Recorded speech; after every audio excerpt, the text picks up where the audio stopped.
Hey, did you get the mail today? Yeah, we do have mail. Who's it for? That's for both of us. It says, I haven't forgotten your transgressions against me and my facility, but if you want redemption, I am willing to make a deal. You need to get the curator of the museum down the road, Mary, to buy the paintings by Leonore Feeney at the auction next Wednesday. My stake in this is none of your business. If you do this for me, you'll be allowed back. Signed, C.S. CS. Wait, I think I might know what that would be about. But, okay, if the auction's on Wednesday, 2 days to get her to buy these paintings. I guess we have to get moving then. I guess, let's go.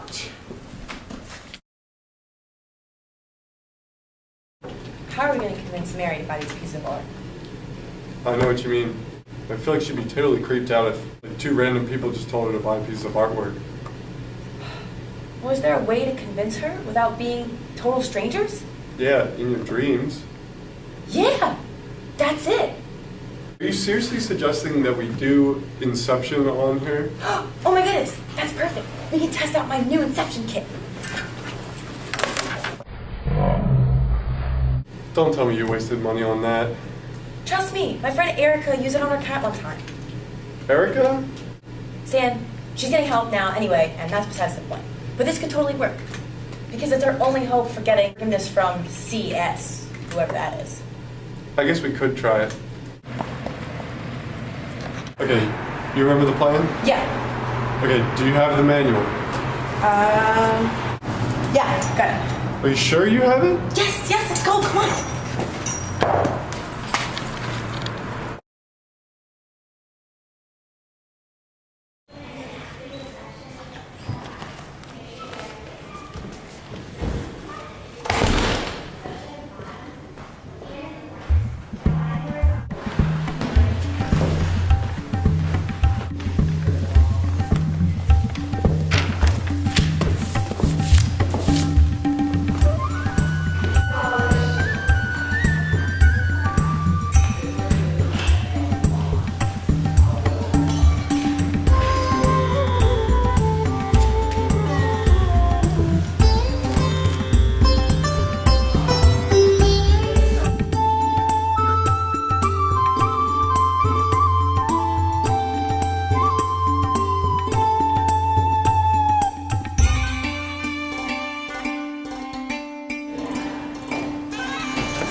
And if you will please follow me to our next artist.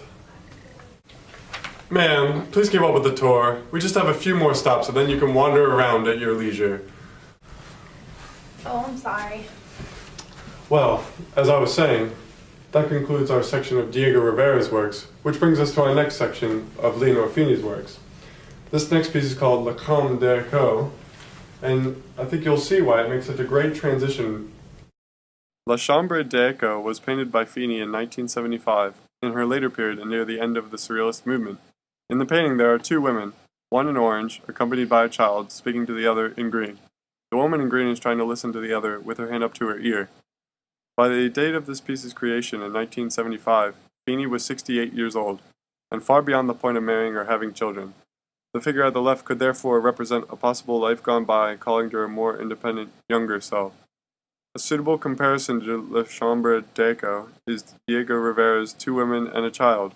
Painted with the same medium of oil on canvas in 1936, this piece features the same subject of two women and a child. While Rivera was best known for his revolutionary murals in contrast to Feeney's lofty and vivid imaginative works, his work reveals his influence by Surrealism through connections to the Cubist Picasso as well as his wife, one of the most significant Surrealist painters, Frida Kahlo. An indignant, foreboding child disturbingly stares from La Chambre with blue, cat-like eyes, holding a wooden branch and draped in adult clothes. This is in contrast to the soft, infant figure sitting in a woman's arms in Two Women and a Child. The depiction of the child highlights each author's personal value of family, Rivera's soft and loving view versus Feeney's disdain and detachment. The tone of La Chambre is not somber, judging by the weightless appearance of the hair, and brightness of the figures. However, the tone is far from jubilant, as the viewer is grounded by the dull colors of the background and the off-putting stare of the child. As she said, "In my imagination, as in everyone's, there are elements of fear and horror, as well as playfulness and humor. These do not exist as separate entities, but interweave and balance each other. In this painting, the horror of the child interweaves with the playfulness of the woman at the right." Where Rivera draws attention to the face of the listening woman with her head down and hands clasped in respect, Feeney's listening woman looks only partially interested in the words being shouted to her from the figure in orange. The message communicated in the pieces differs greatly, and lies in the disparity between the value of connection to another and the longings of a free spirit. Alright, well, our next section is just in the other room, so if you'll follow me, please.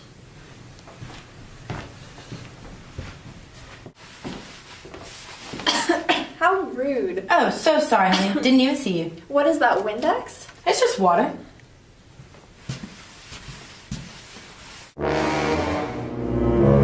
Watch sure you spray next time.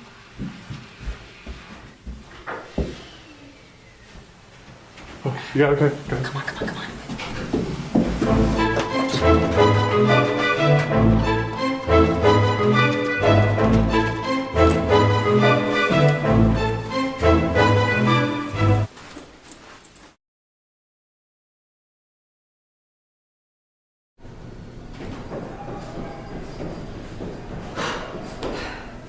Hey. You ready for today? Yeah, I guess so. It's gonna be tough.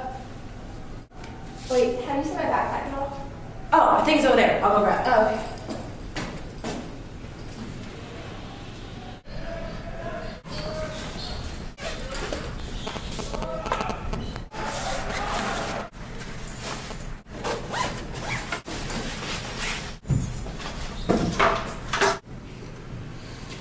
Found it. Thanks. All right. Ready? Yes. Let's go.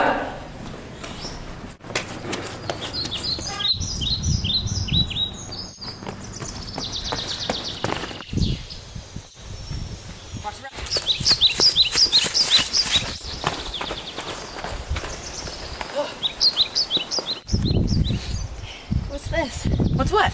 This. Oh, wow. It kind of looks like a Maurice Vladimir piece. Yeah, it does.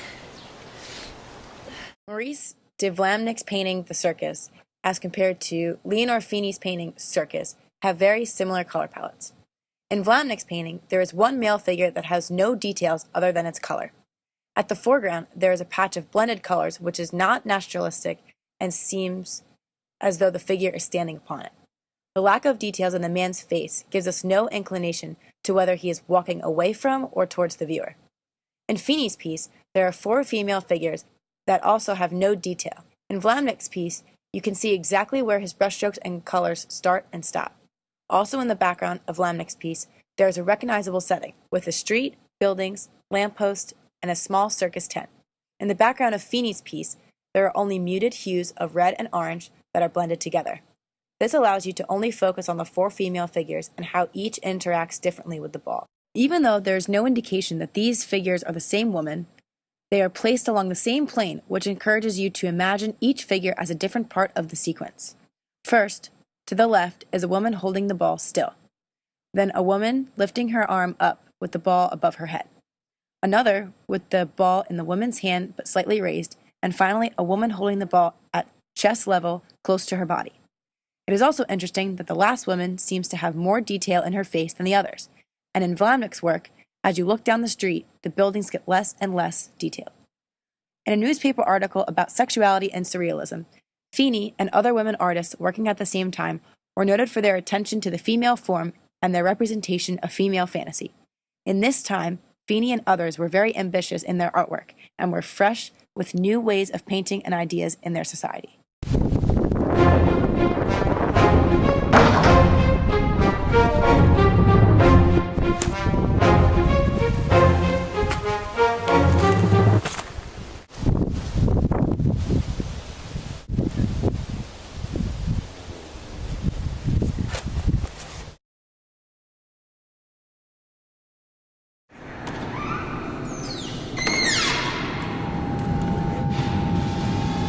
my.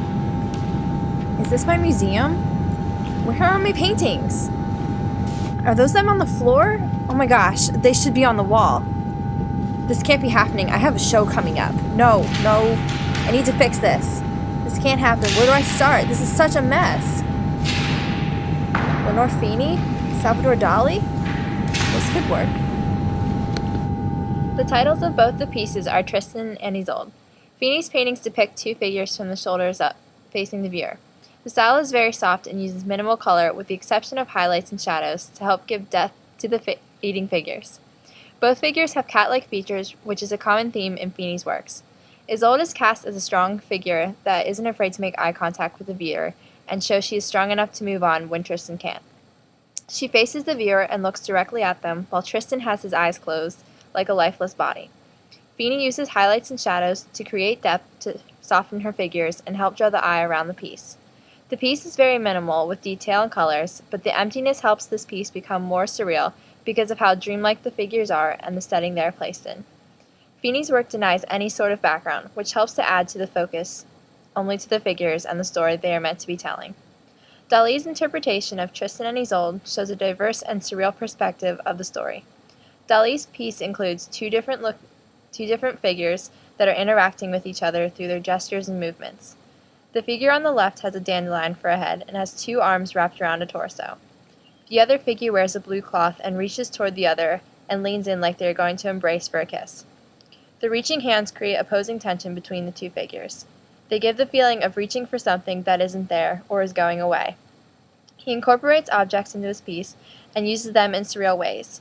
He includes objects like a wheelbarrow, an egg, a dandelion, wooden crutches, and an open landscape. There seem to be two colors that stand out the most, the flesh color of the arm and the blue of the cloak. The sky is dark and gives sadness to the piece. The sky also has rays of the sun coming through the clouds, which focuses the eye towards the figures. The cracks on the two figures could signify the separation of the lovers and the lost connection that can't be fixed. The Dali work has more elements put into the showing of the story, contrasting to Feeney's interpretation. Her simplified interpretation creates a feeling of sadness and loss from the lack of background and the gaze of Isolde, while Dali shows many elements and shows longing and tension between the two lovers. Okay, so how do I wake her up again? Let's see. The feeling of falling? Or water? I guess I could just do water.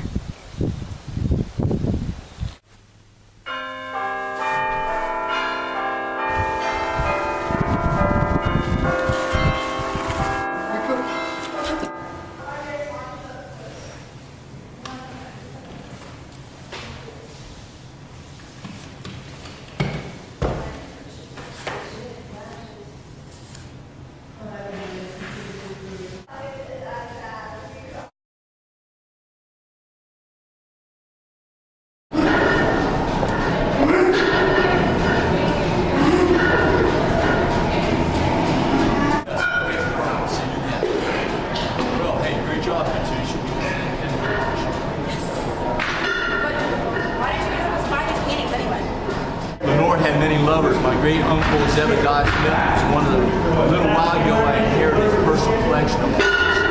The two men had been together for a long while before he left for too many past plus menage a trois. Wasn't really insane. I'm going to honor our agreement and give your violations of chewing gum and dropping weight. You'll be allowed back in. Yes! Let's go!